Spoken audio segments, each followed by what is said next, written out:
Pag-usapan po natin yung mga pagkain at mga habits na nagpapatanda sa atin pero hindi natin alam. Meron po tayong lista ng mga pagkain mas babawasan natin. Tapos meron din mga good foods na mas kakainin natin. Hindi ko naman sinabi totally wag kumain. Pero kung laging itong mga 8 bad foods, quote-unquote bad foods kakainin natin, mas magkakasakit po tayo. Maraming sakit na magkakalabasan. So, bakit tumatanda isang tao? Una-una, namamana. Depende sa genetics kung gaano katanda magulang natin. Meron din mga harmful sa environment, di ba? Kung meron mga pollution, ibang bagay, at syempre unhealthy lifestyle sa pagkain. Yan po ang pag-uusapan natin. Tingnan natin na regularly eating itong mga quote-unquote unhealthy foods, di ba? Mas makakasira sa kutis at nakakatanda po. Number 1, ito very obvious naman, di ba? Soft drinks, energy drinks. Kung marami talaga iinumin natin to, marami nakikita ko ginagawang tubig eh. Wag natin gawing tubig ang soft drinks. Mas maganda talaga tubig. Mabilis makatanda. Isang basong 12 ounce, isang malaking baso, 10 teaspoons of sugar, 10 kutsaritang asukal para tumamis yan. Subukan mo maglagay ng 3 kutsarita sa isang basong tubig. Hindi pa matamis eh. Ito, 10. So, nakakataba talaga. Tataas ang timbang, kaka-diabetes, high risk for stroke, pati dementia, pati energy drinks, matamis din ha. Nakakataba po. Magkaka-arthritis tayo. So, pag ako talaga, tubig lang. Bihirang-bihira lang sa fast foods. Pag order ako, lang, yung meal lang. Hindi ko na sinasama yung drink. Number 2 na dapat bawasan. Bawasan lang natin, processed meat. Okay, ano ba tong processed meat? Sobra sarap, diba? Ang daming taba. Diba? Bacon na process. Bacon, sausage, ham, deli cuts. Pagka-process kasi nila, merong nilalagay sa kanila. May mga chemical para ma-preserve sila. Kaya lang kung mas marami nito na patunayan na po, talagang mas nagkakasakit sa puso, tataas yung cholesterol. At ang concern natin, hindi lang cholesterol at high blood. Ang concern ko dito, possible tumaas yung cancer risk. Okay? Sasabihin mo, hindi lang naman isang factor naninigarilyo, very stressful, exposed sa mga bad sa environment, kumain pa ng puro ganito, may lahi pa ng cancer, lahat yun nakakadagdag. Parang ina-add po yun So tayo, wag na natin dagdagan pa. Okay? Pwede pa minsan-minsan sa pizza, kaya lang pag marami po hindi maganda. Alcohol, di ba? Alam naman, alak nakakakulubot, di ba? Nakaka-dehydrate ang alak Ang skin natin, 60 to 70% water. Kahit inuman mo ng maraming tubig, uminom ka ng maraming tubig, uminom ka maraming alak, nakaka-dehydrate pa rin. Normally kasi pag na-dehydrate tayo, yung mga organs muna natin ma-hydrate bago yung balat natin. Kaya nakita niyo po yung mga alcoholic talaga. Ang pangit ng balat nila, maputla, makulubot. Okay? Iwas na lang sa alak. Kung gusto niyo one drink lang. Prito. Okay, nakita nyo. Yung ganitong prito ang delikado. Lalo na kung reheated oil. Yung nagamit mo na yung mantika, gagamitin mo ulit, tapos pritong-prito. Kasi pag super high heat talaga, nagbabago na yung mga chemical nagbabago siya. Nagiging cancer-causing na. Diba? Dati naman hindi ganito ang pagkain natin, 'di ba? Kung laging ganito, tataas ang cholesterol. Yan ang common kasi mabilis Kahit donut Donut nilulubog din pala sa sa oil 'di ba? So, ingat po, 'di ba? Kahit yung mga gulay nating masasarap pag pinirito mo, pwede pa rin pero hindi na ganun ka-healthy syempre pag maraming mantika. Ito po, number 5, iingatan natin. Nakatago yan sa mga processed foods Hindi natin nakikita. So, ito yung ginagamit nilang pampatamis, high fructose corn syrup. Halos karamihan ng brands Unless sasabihin nung produkto na safe kami, hindi kami gumagamit nito. Pero karamihan talaga, mga pastries, mga donut, lahat ng mga sweets, maraming chocolate, may mga ice cream, may mga drinks, yan po, yung mga icing, gumagamit. Ito talaga yung pampatamis nila.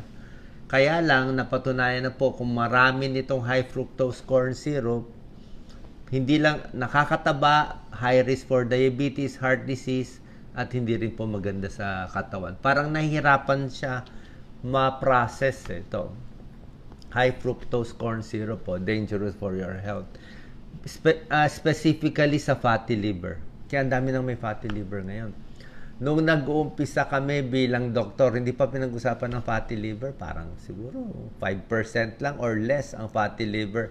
Ngayon, pag nagpa-ultrasound ng tiyan, ang daming may fatty liver dahil sa mga processed foods na hidden sugar na hindi natin nakikita. So, pag marami nito, kahit sa mga juices, yung mga juice na nasa lata, nasa bote, maraming gumagamit ng high fructose corn syrup. Kasi pag pure na prutas lang, siyempre, nasisira. Tsaka hindi ganun katamis. So, nakakataas ng blood pressure, diabetes, weight gain, cholesterol, triglyceride, kidney stones, gout, pati fatty liver. Yan po. Yan ang nangyayari. So, iwas tayo sa ganitong masasarap at matatamis. Doon tayo sa medyo matatabang na pagkain. Lalo na pag tumatanda po. Lalo na pag senior. Ito po, very obvious. Nakakatanda, hindi lang sa balat, sa katawan. Sunog. Okay? Okay lang kumain ng karne, okay lang kumain ng chicken, kung gusto nyo, o pamisa-misang beef and pork. Pero pag nasunog siya, ayan o, sunog na sunog, huwag nyo na po kainin. Huwag nyo na kainin kasi magkakaroon siya to high temperature nasunog siya Meron siyang AGE, Advanced Glycation Products, End Products. Yan yung nagpapatanda sa balat, nagkakos ng inflammation sa puso, triggers heart disease and diabetes. Nung bata pa ako, siyempre hindi tayo marunong, kinakain natin lagi ito, di ba? Sa barbecue, masarap. Pero ngayon, dapat po iwas na tayo. Junk food, siyempre, obviously, di ba? O, di ba, minsan ito hinahanda natin, napakadali kainin, pero siyempre, hindi siya talaga tunay na pagkain. Bakit? Prito siya high fat siya talaga. Tsaka yung salt content niya, grabe. Oo, sama ko na rin yung instant noodles. Konting bawas sa instant noodles. Ako, kumakain ako ng instant noodles, ginagawa ko, tinatanggal ko yung sabaw. Hindi ko po kinakain yung sabaw ng instant noodles. Alam niyo po yung Doc Lisa, nakita ko yung Japanese, yung favorite natin, yung Japanese noodle. Ano nga yun? Yung mga masasarap. May brand yun, di ba? Binibili natin. Lagi kong, tinignan ko yung sodium content, 1,100 milligrams. Grabe. Isa nung Japanese na, na napakasarap na noodle, pag nakain mo yun na requirement mo for the day. Almost yun na. Kaya ginagawa ko, napakasarap So, pinupuno ko ng tubig, tinatapong yung sabaw, at least nabawasan ng salt. High salt, mas magmamanas tayo. Manas sa mukha, manas sa kamay, manas sa paa. Diba? Tapos, kidney. Magkaka-kidney stones, magkaka-high blood. Sa asin, magkakamanas. O may preservatives pa. Diba? May acrylamide pagkaluto. Ang taas pa ng calories. Napakasarap. Pero kasi pag ginawa mong chips, meron pang vetchin.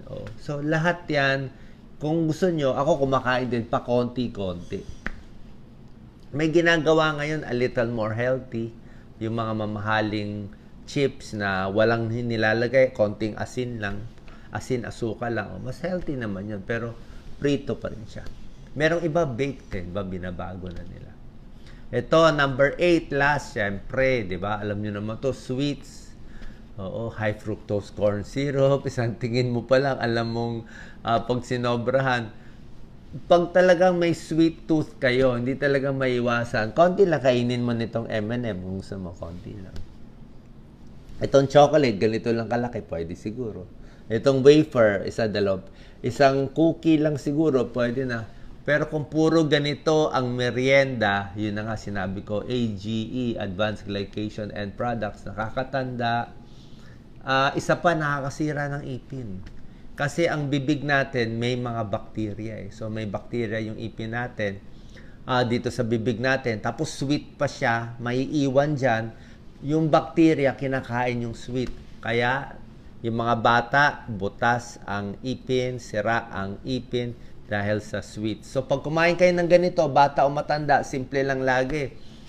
Magmumog ng tubig. So, punta kayo sa CR, mumog kayo ng mumog para at least mawala, mabawasan, or mag-toothbrush kayo. Kung di kayo maka-toothbrush, mumog na lang or uminom ng tubig para yung tamis hindi maiwan sa ipin at magpo-floss. Okay? Ito walong pagkain, mas babawasan po natin. Other things na nakakatanda sa atin, di ba? Siyempre, smoking, hindi na ito pagkain. Di ba? Crash diet po, hindi maganda yung biglang kakain ng marami. Tapos next day, hindi naman kakain buong araw. Tapos kakain na naman. Actually, may isang pag-aaral, nakakabawas ng parang 5 taon sa buhay. Yung crash diet. Yung biglang hindi kakain, biglang kakain. Parang ano yun medyo abnormal na kasi sa medyo may diferensya na yun 'di ba? Yung ganung ugali, parang hindi na po normal. Iba sinusuka pa, medyo may psychological problem na yun. Tsaka yung biglang crash diet nakaka-cause ng gallbladder stone. Yung biglang nagpapayat, kayo magpapapayat dahan-dahan din. Sobrang galit, nakakatanda, 'di ba? Taas ng adrenaline, kukulubot ka. Kulang sa tulog. Ito mga libre yan Libre matulog. Alak, nakakatanda. Kulang sa tubig. Lagi ko sinasabi sa inyo, pampaganda ng balat, 8 to 12 glasses of water. Ako nga, every morning, pagising ko, makakatatlo, 4 na baso ako. Pero nakahiwalay siya, mga in 2 to 3 hours. Kasi buong gabi, hindi ka gano'ng umiinom So, pagising ko ng 4 a.m., 5 a.m., inom agad ako sa basong tubig. Para mahabol ko, hindi mag-cause ng UTI, hindi magka-bacteria, tsaka mas hindi mapanghi yung ihi natin. Stress, nakakatanda. At ito na nga, yung mga pagkain sinabi ko, yung mga junk foods. Other tips para ma-delay skin aging, dapat, diba, sunblock, okay? Sunscreen, konting bawas sa tindi ng araw pag tanghali, kahit yung mga tanning, yung mga nagpapa-dark, ayaw naman natin magpa-dark ng skin. Uminom maraming tubig, moisturizer, napakahalaga, lalo na kung kayo ay 40, 50 years old and above, mas wala ng oil yung mukha natin, sabon na may moisturizer, exercise daily, pampaganda ng circulation, mas mamumula yung mukha. And yung mga tinuturo kong anti-inflammatory diet, ito na nga yung anti-inflammatory diet. Punta tayo sa good foods Ito, a few lang ang listahan, pero yung mga kamukha nila very healthy, di ba? Papaya. Isa daw to sa pinaka anti-aging foods, bawas sa kulubot. Merong alpha hydroxy acids, AHA, ginagamit sa mga skincare products. Kaya papaya, di ba? Ginagawang sabon, ginagawang nilalagay, mga iba nilalagay sa mukha, pipino. Okay lang siguro, kasi ang ganda niya. Sinabi ko, di ba, ang mga pagkaing makukulay, sila pinaka-healthy. Spinach ni Popeye, di ba? Pampalakas talaga, vitamin A, vitamin C, E, potassium, magnesium, napakaganda. Para sa tiyan, basta gulay, ang daming benefits. Avocado, isa talaga sa pampaganda ng skin. Mataba siya, pero yung fats niya, good and healthy fats called monounsaturated fats. Okay lang to sa cholesterol nyo, di ba? Ginagamit rin niya sa mga skincare products. Very oily at napakasarap. Huwag lang lagyan ng maraming asukal or yung mga condensed milk at iba pa. Sweet potato, di ba? Sabi ko makukulay, very orange, very green. Yan ang maraming antioxidants. May beta-carotene at vitamin A. Kamatis, talagang pampaganda po. Nilalagay din sa mukhang kamatis, di ba? Lycopene, carotenoid, antioxidant. May pag-aaral, pag kumain sila ng maraming kamatis, vitamin C, vitamin E, pinaghalo-halo, mas maganda. Mas gumaganda, tanggal wrinkles. Carrots, sobrang ganda po ng carrots. Grabe. Carrot shake, so healthy. Sa mata, di ba ang kulay? Very red, very orange.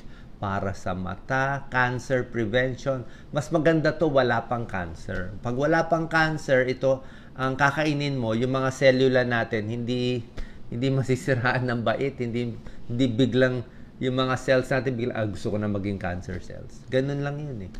Nati-trigger siya eh. Na-trigger yung cellula natin. Bakit? Matanda na, naninigarilyo, very stressful, mainit ang ulo, puro unhealthy kinakain. Yung cellula, biglang nagbabago, dumadami. So, pag marami tayong good na kinakain, napipigilan yung cancer cells. Anti-aging, glowing skin, heart disease, syempre. Ang dami po. Pampahaba ng buhay. Green leafy vegetables, di ba? Para sa balat. Okay? O micronutrients, fiber para sa constipated, di ba? 2 tasang gulay, good for the brain, lose weight, hugasan ng maigi. Dark chocolate, pwede naman, pero maliit lang. Ganito lang kaliit. Huwag ito. Sobrang nalaki yan. Mga ganito lang. Tsaka yung 70% cocoa yung talagang mapait-pait na. May mga flavonoids, good for the heart kung pakonti-konti.